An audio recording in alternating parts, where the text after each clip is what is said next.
The Signal Oil program, The Whistler.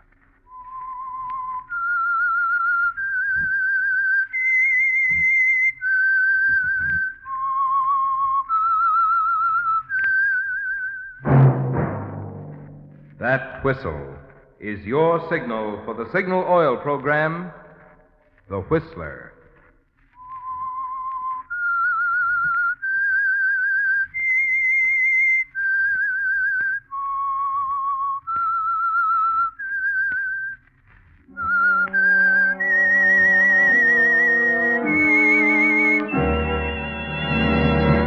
I am the Whistler, and I know many things, for I walk by night. I know many strange tales hidden in the hearts of men and women who have stepped into the shadows. Yes, I know the nameless terrors of which they dare not speak. Yes, friends, it's time for the Signal Oil program, The Whistler. Rated by independent research, the most popular West Coast program in radio history. And Signal gasoline is tops, too, tops in quality. It takes extra quality, you know, to give you extra mileage. And Signal is the famous Go Farther gasoline. So look for the Signal circle sign in yellow and black that identifies friendly dealer-owned Signal service stations from Canada to Mexico. And now the Whistler's strange story. A case for Mr. Carrington.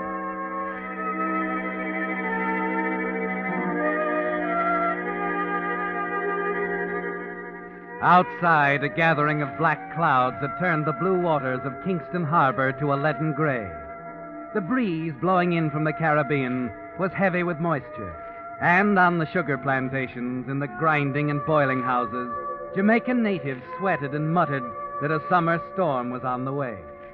And as usual on Saturday afternoons, the veranda of the Myrtle Bank Hotel was a gathering point for men in white linen suits whose only talk was of sugar, 24 hours a day. Men who grew it, men who shipped and sold it, men who, by some mysterious alchemy, transformed it into an inspired concoction famous throughout the world as dark Jamaican rum. But Gordon Stone, for once, wasn't thinking of sugar. The girl was too charming, the cool, wind-blown American beauty of her too irresistible. He was admitting it to himself now. This wasn't just a passing thing with a summer tourist. He was in love, and he knew it. How's the drink? Wonderful. What is it? Myrtle Bank Punch. Huh? Specialty of the house. I'd enjoy it more under different circumstances. Oh, stop it, Paula. You're not going to leave Jamaica. You're going to stay. We're going to be married. Everything's going to be... You're wrong, Gordon. I'm sailing next week. Paula. I made up my mind when I saw the morning paper. The paper? There was an item about you and Mr. Wakefield. Something about how you would never sell out your interest in the plantation. But I decided you made a choice, Gordon. You know I won't stay here. I know now that you haven't any intention of leaving. Paula, there's nothing final about the Hedden deal. That's what I'm tired of, Gordon. You could make everything final and perfect by selling. You said you would. You haven't. That's why I bought myself a steamer ticket today. Now, wait a minute. That's not giving me a chance. Paula, please, stick with me. Just a little while longer. These things can't be done in a day. It's been 3 months. It doesn't seem so complicated to me, Gordon. You own part of a sugar plantation. Sell it. Just like that, huh? It'd bring a lot of money. Not enough, Paula. I haven't done too well. My luck hasn't been too good lately. I have some pretty pressing debts. Besides, the interests are all split up. Only 20% is mine. Yes, you've told me before. Mr. Wakefield owns 60%, his son Wade the other 20. What's that got to do with it? Paula, I've been very loyal to old man Wakefield. He likes me. Why, if anything happened to him, his share would go to me. There'd be over $300,000. Are you asking me to wait around until Mr. Wakefield... What? Of course not. I didn't mean it that way. It's simply that, well, things can change, Paula. It's no use talking.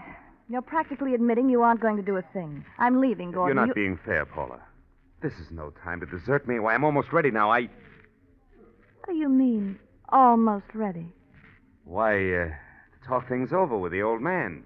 You did it again, Gordon. Did what? Another one of those peculiar remarks. What's on your mind, Gordon? What are you really getting ready for? I just told you. Hedden hasn't come up with the right proposition. All right. Skip it. Promise me something, Paula. this ticket business. Say you won't I've go. postponed it too many times already, Gordon. I'm leaving on the next boat, that's all.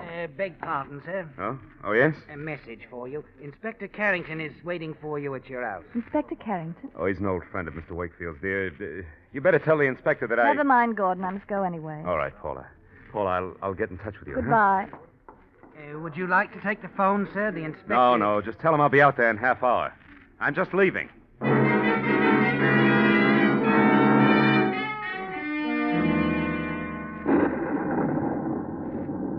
The rumble of thunder sounds overhead as you guide the car through the outskirts of town, down the road bisecting tall fields of cane on the flatland to the north. And you wonder, Gordon, if Paula knows, if she suspects there's a reason for those accidental remarks of yours, that from the moment you first saw her, Jamaica became a prison, and the tense, trapped feeling inside you began to build like the storm overhead, and that now, with her final decision, it's got to break. By the time you arrive at your house on the plantation, you've decided it doesn't matter much whether Paula suspects or not. You brace yourself a little as you walk in to meet your guest. Yes, Gordon, Inspector Charles Carrington is the last person on earth who should suspect you're planning a murder. Hello, Inspector. Good afternoon, Gordon. Oh, I'm sorry I kept you waiting. Well, that's all right. Hated to pull you away from the charmer of yours, but it's rather important, I think. You're meeting with Wakefield this afternoon. Yes, in 10 minutes, as a matter of fact. I want you to do a favor for me, Gordon. I'd be glad to. You know, of course, that the old boy's my closest friend, went through Cambridge together and all that, and I'd hate to see anything happen to him. What do you mean?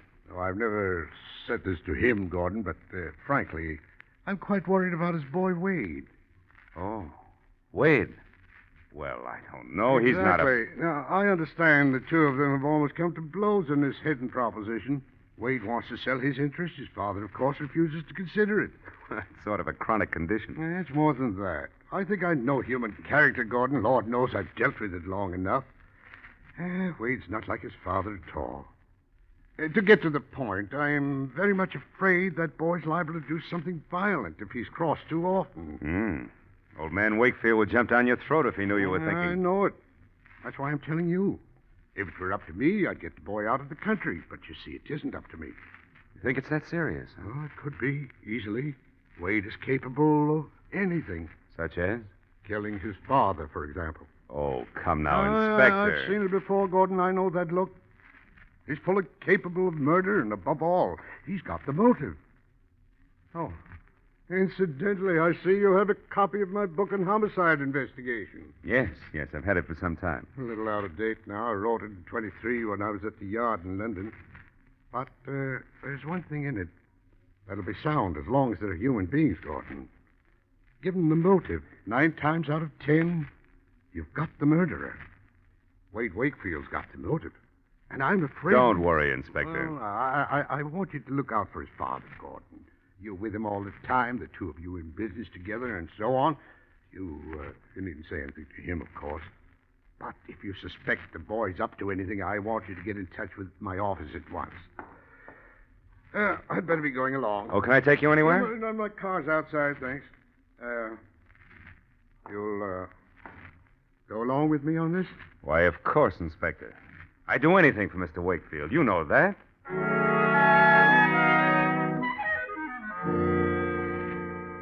You see him to the door, then walk thoughtfully back into your study.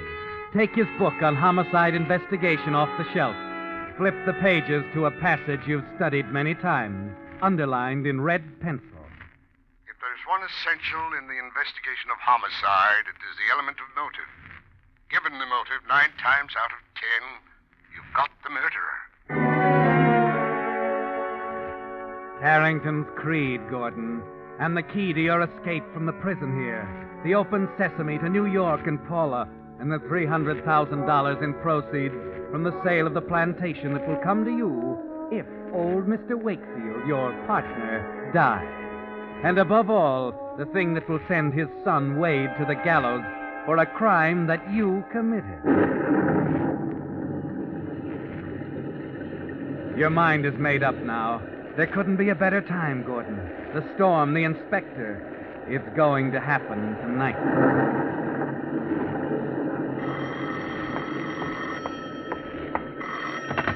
Yes? Gordon, Oh, yes, Mr. Wakefield. Wade's here. You'd better get over right away. It looks as though I may need some help. I see. Yes, sir. I'll be right over.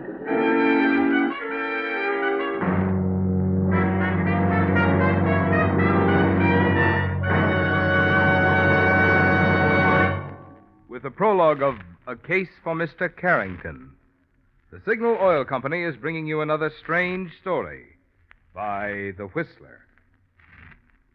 But now, since cooler weather is here to stay for a while, I'd like to say a word about an item that's going to have a lot to do with your driving pleasure from now on. Batteries. How's the condition of yours? One way to find out, of course, is to wait until your battery refuses to turn the motor over some chill morning. But a much better way is to stop by your Signal service station regularly for a battery inspection. Your Signal dealer will keep the battery water at the proper level for long, efficient service. If your battery has run down, Signal dealers have the latest equipment for safe recharging. And should you need a new battery, mister, you've come to the right place. For the new batteries that Signal dealers feature are not just another battery, no, sir. Signal batteries are very special batteries, built to exacting standards that Signal Oil Company is proud to stand back of. They're rugged, they're packed with power, and they're guaranteed. So remember, if it's the best in batteries you're looking for, you needn't look farther than your neighborhood Signal service station. And now back to the Whistler.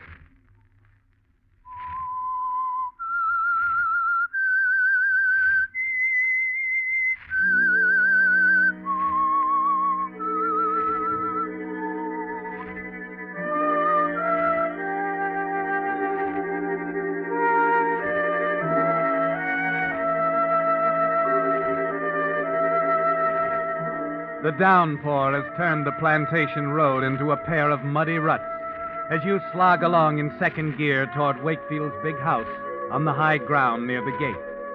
And you're thinking now, Gordon, of the murder that will take place before the storm passes. Of a custom-built case for Mr. Carrington, with a motive so strong he made a special trip to discuss it with you.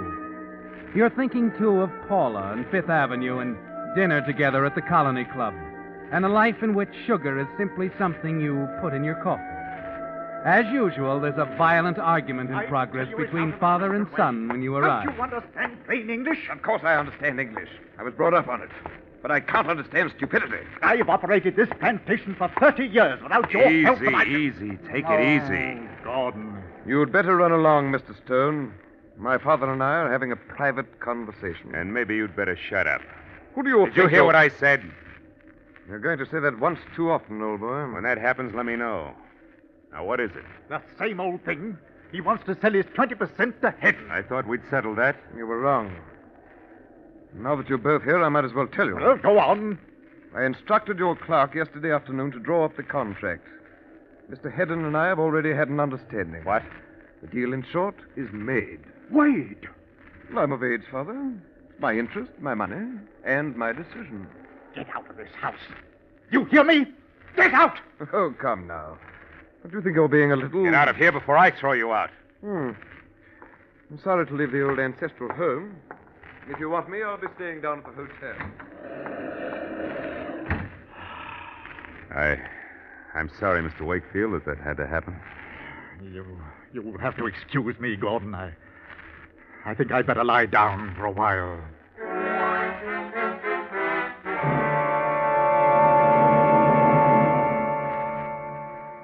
As usual, exhausted by the argument, the old man goes to his room to rest, and you leave quietly by the back entrance. Walk across the mushy turf to one of the field office buildings. Little Mr. Knowles, the chief clerk, looks up from his desk as you enter. Mr. Stone, I've been waiting to see you, sir. I can't take any time right now, Knowles. If you don't mind, I'll have that agreement, the partnership arrangement with Wade. But that's what I want to ask you about. You drew that up yourself, you know. Of course I did. Something wrong? Why, yes. I'm surprised you didn't tell Wade there's a provision which makes it impossible for him to sell out. Oh? Did you tell him, Knowles? Certainly not. But I think the matter should be cleared up, sir. I think... Stop thinking, Knowles. Just give me the agreement. I was acting in the best interest of the firm when I drew them up that way. Then you'll attend to it? I'll attend to it. Well, I should hope so, sir. Just forget all about it.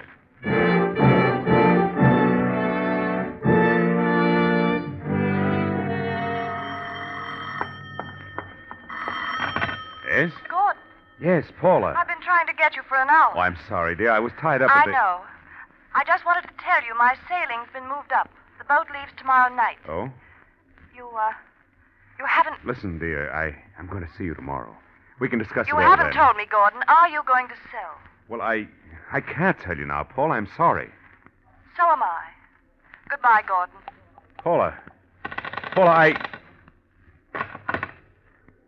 That's all right, Angel. You'll feel better tomorrow.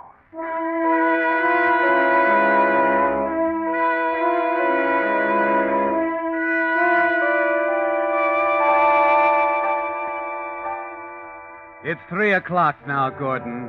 Time still to run through it once again in your mind. Time to temper your weapons.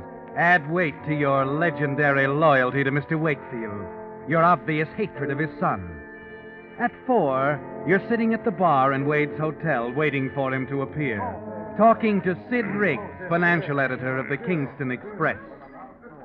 So the old man threw the boy out of the house, eh? You know, I had no idea it would go that far. Oh, you don't know Wade. No sense, no perspective. Hates his father like poison. No. If it were me, I'd buy him a ticket. Get him out of Jamaica right now. Well, you can't play God, Gordon. Well, if it would make it easier for the old man, I'd do it. You think a lot of him, don't you? I think enough of him to protect him from a no-good son. I'd do anything. Wade is a... Oh. Go on, Stern. Say it. Hello, Wade. I didn't see you come in. Obviously. Not that makes any difference. I've been waiting for you. Now, wait a minute, Gordon. This is no place for There'll you never be a better place, Sid. Stay out of it. What's eating you, Stern? If you had any sense yourself... I'd break your neck. Now, listen. You again. listen. I want you to get out of town. Leave your father alone. What? So the two of you can go on running the company in the same old rut? Yes. If he wants it that way. What's your pitch, Stern? Where do you get off? And when? There's got to be more to it than loyalty to a stubborn old man who... Another crack like that and I'll kill you. Hey, cut it out now, Gordon. Cut it out. Leave him alone.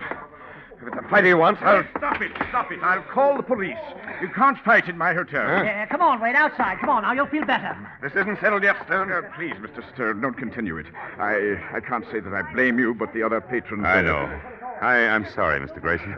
All right. It's all over. More drinks at the bar. Perhaps we talked in the lobby, Mr. Stone. Sure. I'm going anyway. I hope you realize I understand your position in this. That young Wade Of course. I wish he weren't staying here at all. Yeah. Oh, look, Mr. Grayson. As long as he is, you can do me a favor. Oh? Now, he upsets his father terribly. Anytime you hear that he's calling or trying to see the old man, would you let me know? Why, certainly. Thanks. And, I'm sorry about what happened in there. It's all right, Mr. Stone. Give them something to talk about over their drinks, but I hope it won't happen again. I hope it won't be necessary. Good night, Mr. Grayson.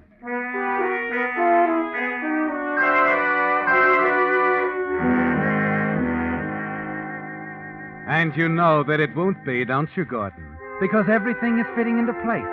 Your well-established devotion to Wakefield, the fears you've expressed for his safety, the bad blood between father and son.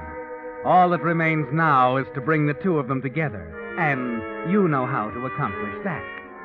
At 8 o'clock, you pull up in front of the big house, reach into your pocket for the agreement the little clerk gave you, and go inside. You find Wakefield in his study, and as he reads the contract, you know exactly what his reaction will be. And Wade can't sell out. Gordon, you're a wizard, an absolute wizard. Well, I thought there ought to be some out. Just a matter of tracking it down. You've certainly found the answer. Wade can't make a move. And will I enjoy telling that young... I wouldn't be too hard on him. After all, He's got to learn. If he's ever going to be worth anything, he's got to learn. Yes. When are you going to talk to him? I'm going to get him over here tonight. But the storm and the way he feels, he may not want to come over. Oh, don't be ridiculous. I'll tell him just enough, Gordon, so that wild horses couldn't keep him away. I'll have him here in an hour. You know, I thought that's what you'd do, Mr. Wakefield. Well, wouldn't you in my place? Oh, I think so, yes. Huh. There'll be words. Wade won't take this lying down. That's why I took a little liberty. Oh? I told your servants to take the rest of the evening off. Huh? You and Wade will have the house to yourself. You can shout his head off. Oh, Gordon, you're wonderful. I made no mistake in taking you in as a partner. I try to do my share. But I'll be running on. Why not stay? You should enjoy this. Oh, no, thanks. I think the next hour should be all yours.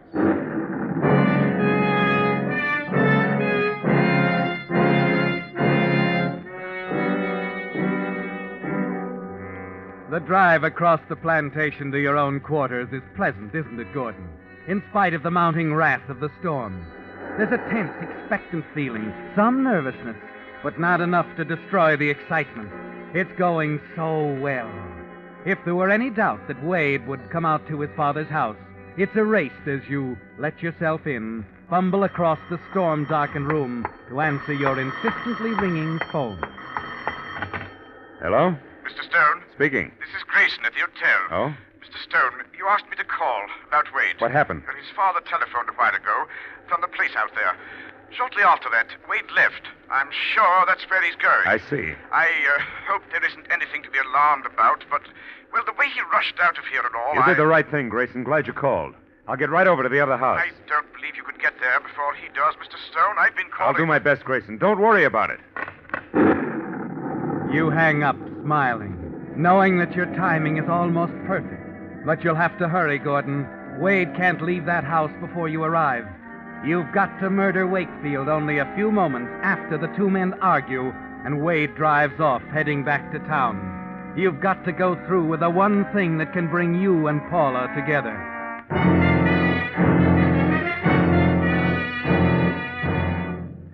Grinding over the rain-soaked road, you hope that you haven't already delayed too long. A few moments later, sloshing toward the house, you know that it's all right. Angry voices, barely discernible through the storm, tell you that the argument between Wade Wakefield and his father has reached its height. You stand, straining to listen, watching the house, wishing that the storm hadn't cut off the lights. Then you draw back as the house becomes silent. Watch tensely. A moment later, a figure slips out the side door, and you hear Wade's car start up. And you know that he's walked out on his father once again, that he's heading back to town.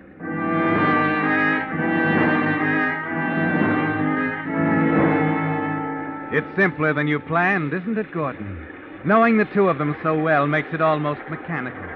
You even know where to find Wakefield in the dark house. And you swing onto the veranda, climb easily up to the bedroom window, where he's certain to be lying down, exhausted from his own anger. You peer in cautiously, see him on the bed, moving restlessly. Slowly, you ease the window up. You lean into the room slightly. Take careful aim at the sleeping figure of Mr. Wakefield on the bed.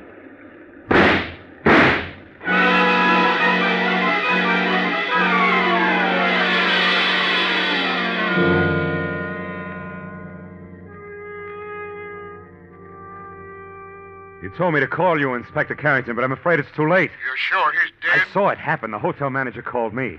I tried to get here as fast as I could. Wade shot him and drove off. All right, Gordon. I'll arrange to have Wade picked up when he drives into town. You stay there. I'll be right out. I'll be here. Oh, and Gordon. Yes? I wouldn't touch anything. Better stay out of the room. All right, but try to hurry, Inspector. I feel terrible about this. I know, but there's nothing you can do. Just go easy, old man. Well, that's that. We'll be together, Paula. Sooner than you think.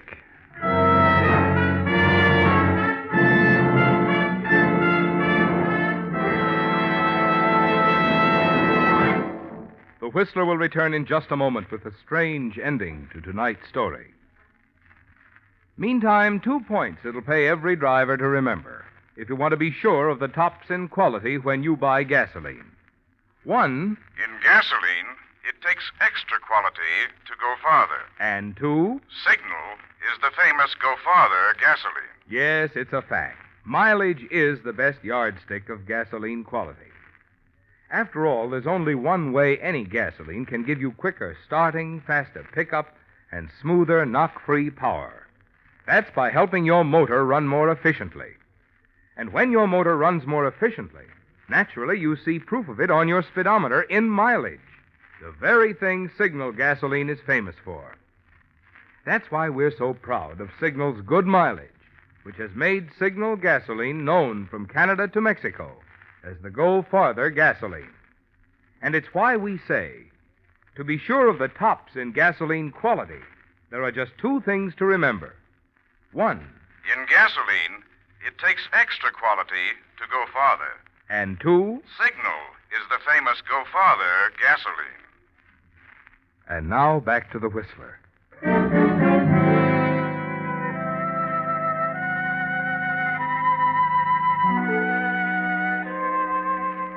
Well, Gordon, the case for Mr. Carrington is complete now. It's simple, isn't it? So simple that the lowliest amateur in Kingston can add up the facts, come to the conclusion that Inspector Carrington must inevitably reach. That Wade Wakefield, furious with frustration, shot and killed his own father. As the minutes tick by, you pace the floor of the old man's study, glance up occasionally at the door to the upstairs bedroom, the room which holds the key to all your plans, Paula, New York, and freedom. It's only 25 minutes since you called the inspector and described young Wade's crime when a car pulls up and you hear footsteps on the porch. Come right in, Inspector. You'd better come with me, Gordon. Upstairs. I think the door's locked. Never mind, I have the key.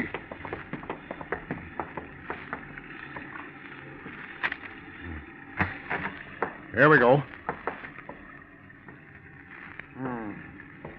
Dead all right. Shot through the head.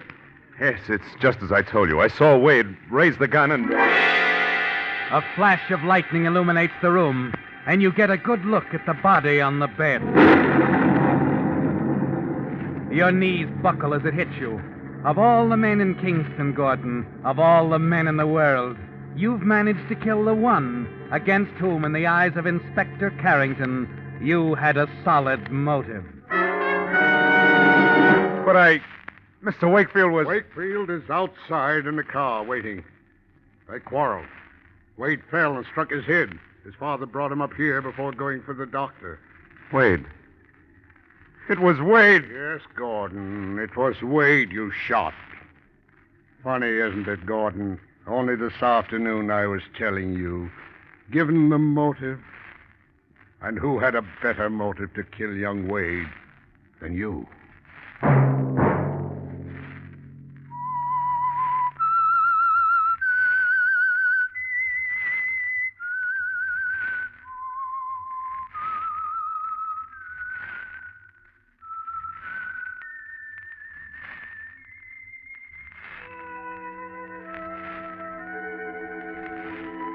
Let that whistle be your signal for the Signal Oil program, The Whistler, each Wednesday night at this same time.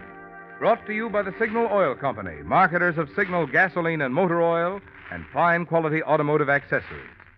Signal has asked me to remind you, to get the most driving pleasure, drive at sensible speeds, be courteous, and obey traffic regulations. It may save a life, possibly your own.